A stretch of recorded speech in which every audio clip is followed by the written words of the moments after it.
Hello, folks. Welcome to the 65th cafe of LiveScan.Cafe. Those got your cups, get them going. This is a big J cup. Don't hate. Pretty good. Today we're going to talk about 5 fingerprinting business tips. There's a lot of tips out there, but these are very important here. So let's jump straight into it here. I'd like you guys to tell me what you think is your best tip is for fingerprinting. I don't care if it's LiveScan or Inkart. We'd like to hear what you guys have to say. But let's jump straight into it. And this is going to talk about not just how to fingerprint, we're going to talk about business tips. How you're going to make money, how you can get the customers to understand who you are and where you are, and how you can help them out down the line. Number 1, block time scheduling. Now remember, this is fingerprinting business tips. Right now, with this epidemic going across the world, we found out it'd be a lot more productive having a schedule. Now, some folks right now having walk-ins to their location, which is fine, but be able to manage your business more effectively, to be more productive versus busy, it's 2 different things.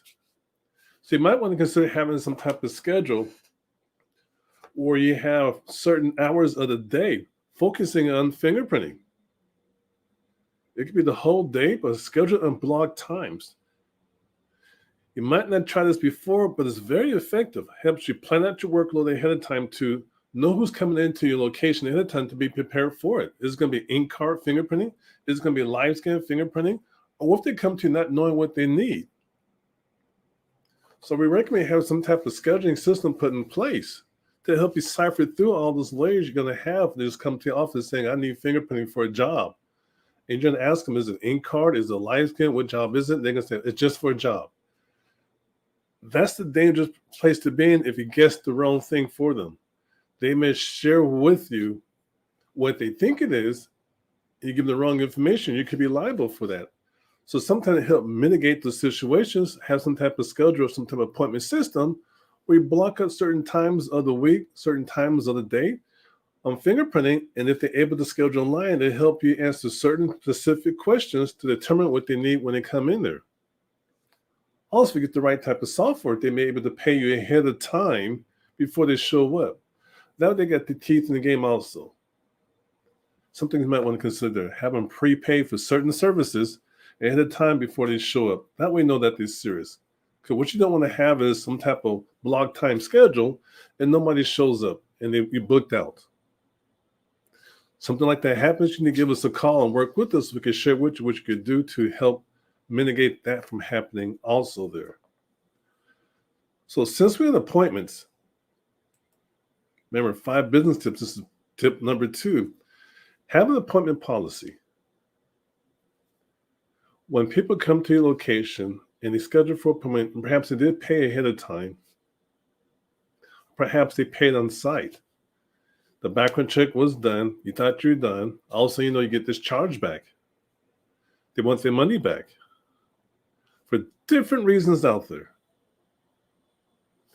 But you should have some type of appointment policy put in place. When you have this appointment policy put in place, you might want to look at other services where people are serviced, like business to customers.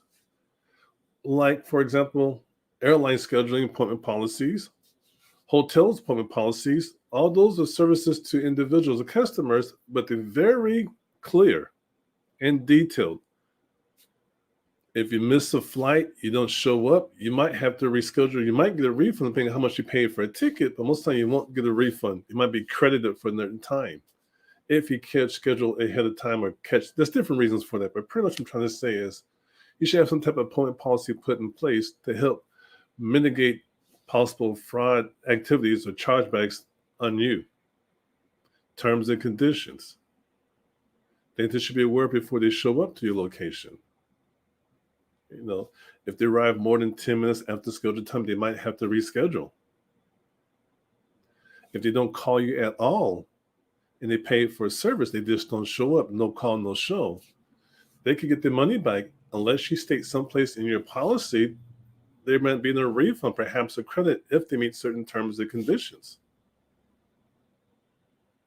Perhaps you have something at your location where you want to implement COVID-19 policies. Wear a mask, Extra guests not allowed to come in there unless they're being fingerprinted.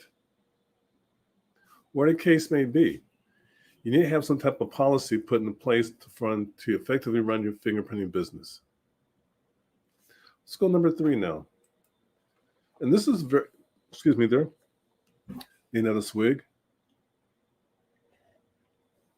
Tip number 3, finger tip number 3, stock up on supplies.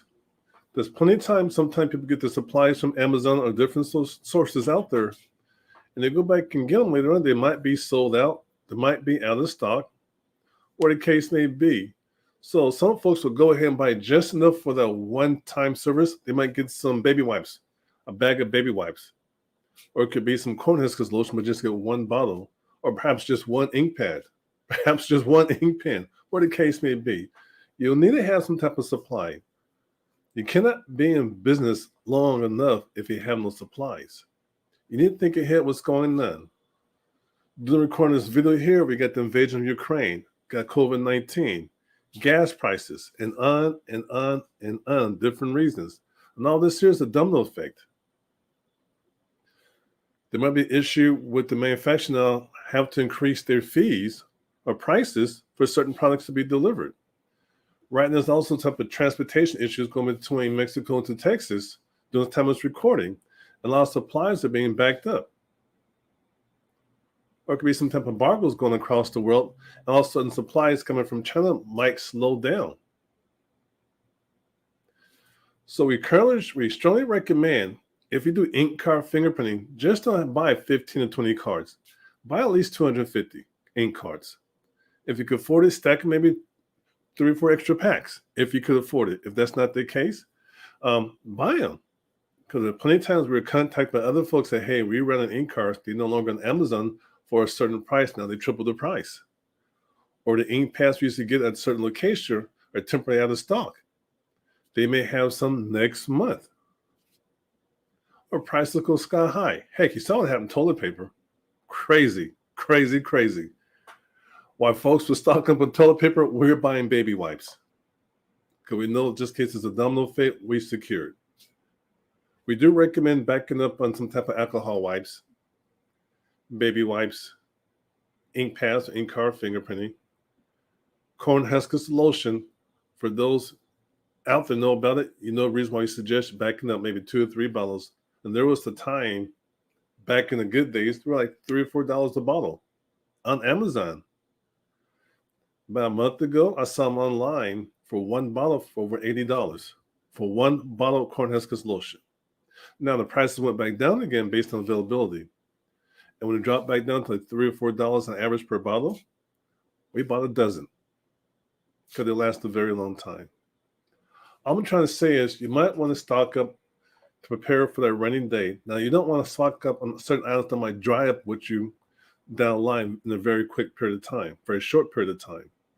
But you want to think about stocking certain items that you're going to need to keep your business going, to start your business on fingerprinting supplies. Just food for thought. Now, let's talk about where a customer comes to you for fingerprinting. They may need ink card fingerprint. They may need a LiveScan. And for those who are new to fingerprinting businesses, for example, for LiveScan, there is no set fee by these states for one price for all the LiveScans they may have. Most states have different government fees based off different government codes for LiveScan. And there's some fees that could range from government fees from $0 to high as $300. Like in case of California, there is a ORI code just for government fees by itself is $300. Just for the government fees, not talking your profit, your rolling fee. So we do recommend, encourage you, before you start the fingerprinting process, let the applicant know what the price is. They may think the last time they were fingerprinted, maybe a year ago, they may pay X amount of dollars. They may pay maybe just 40, 50, 60 bucks, or probably for free. Perhaps the company paid for that for them. Perhaps the company has an account with the LiveScan location, where the LiveScan location bills the company instead, not the employee. So they may think it's free this time also, not knowing the the things behind the scenes about the process of fingerprinting. Now, here you're going to fingerprint somebody. You're going to tell them, okay, the government fee is $300 plus our fee. They didn't think you're crazy. They might say that this was free. Why I'm paying $100 for this? Why I'm paying $90 for this? I saw online it was only supposed to be for $25. I saw online it was free at the police station. You'll hear these different things all the time. So please let them know ahead of time before you start the fingerprint process, or remind them what the fees are before you start fingerprinting. Sometimes they will fingerprint a person, take initial fingerprint a person, and then share the price with them. And they might not have enough money on their account to cover it. They want to pay, but they thought it might be something a lot cheaper. Because somebody told them, well, last time I got a fingerprint, it was only $20. Come on. So let them know ahead of time about the prices. And you might want to consider taking more than one method of payment. Credit card, cash, where the case may be. But for us personally, we don't recommend taking checks all the time, because sometimes that check might think is an MBA and start to bounce across the court. You don't want that to happen. Tip number 5, fingertip number 5, return calls. We get an assortment of calls throughout the day, a lot of calls on a daily basis. Sometimes you may be too busy fingerprinting, not able to cancel that particular call. And sometimes you want to answer a call, that means you get to stop fingerprinting. Now you're going to disrupt the customer who's already there, who may have scheduled an appointment where you could take this so-called quick call. Also, you're on the phone for a while. Or you're trying to fingerprint somebody and get the phone stuck in your head, trying to do both at the same time. That's not too professional. So if you do miss a call, where the case may be, what the reason may be, we notice that we try to return all missed calls. Now, some folks might get upset, like, I want some other place for fingerprinting. Fine. But they do respect that you call them back. Or you might be able to call somebody back, might be a decent opportunity. Hey, thank you for calling me back. I was swamped. I should have left a message, but I was too busy taking these other calls at our office. We need you for mobile fingerprinting. Oh, by the way, yes, we need you. Can you come by fix fingerprinters, or can we come by? We got 12 people tomorrow. We got 3 people tomorrow. Can we come by now for fingerprinting? It's still a sale.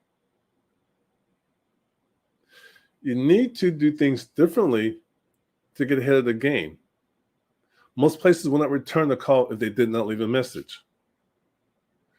If you want to get ahead in business, you need to do things that other people won't do, or most people won't do. And one of those are returning calls. Now, you're going to say, well, I'm not sure who called. Get yourself a system that has caller ID, so when they do call you, you missed a call, return the call. If you can't call them back, send them a text message. There are some systems out there that allow you to call back by clicking a button, or click a button to send a text message. It could be an automatic reply, or it could be some type of template you put together to send back a text message. We do all of the above. Now, I'm saying return calls on your business line. For me, if you call my cell phone number, if you do have it and you don't leave a message, I'm not going to call you back. I'm too busy being productive. Trying not to be too busy returning calls on my cell phone, because if you call my cell phone, you don't leave a message, it might not be that important. I'm being productive, getting paid. I'm not busy trying to take my cell phone. Staying busy, I'm staying broke. Okay, who called me my cell phone? No, I'm working on the business, being productive. Stay busy, stay broke. Get productive, get paid. And the bonus tip for you guys right here. Tip number 6, a bonus here. Ask for a review. Now, you can tell me the reasons why you shouldn't. But here's the reasons why you should. It increases your business. If you get positive referrals, good referrals, people will look at that.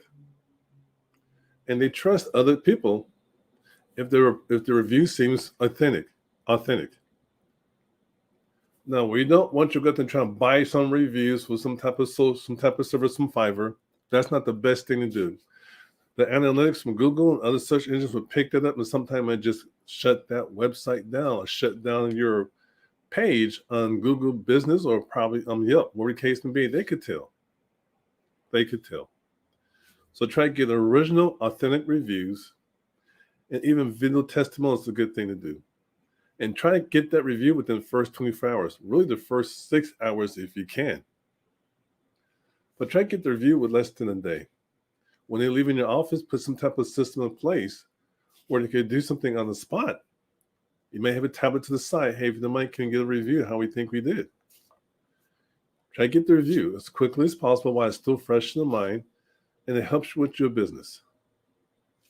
My name is J.W. Reed. I am one of the coolest technicians around here. And for those folks who are part of the National LiveScan Association, we need you to go ahead right now and go ahead and check out your shopping cart, not your shopping cart, but the store within the next few days. We got some surprise out there for you folks. And for those like to learn more about the association, reach out to us at LiveScan.Community.com. That's LiveScan.Community.com. Until then, a couple of things I'm share with you. Be safe, have fun, get in trouble, but don't get caught. Take care, everybody, and bye for now.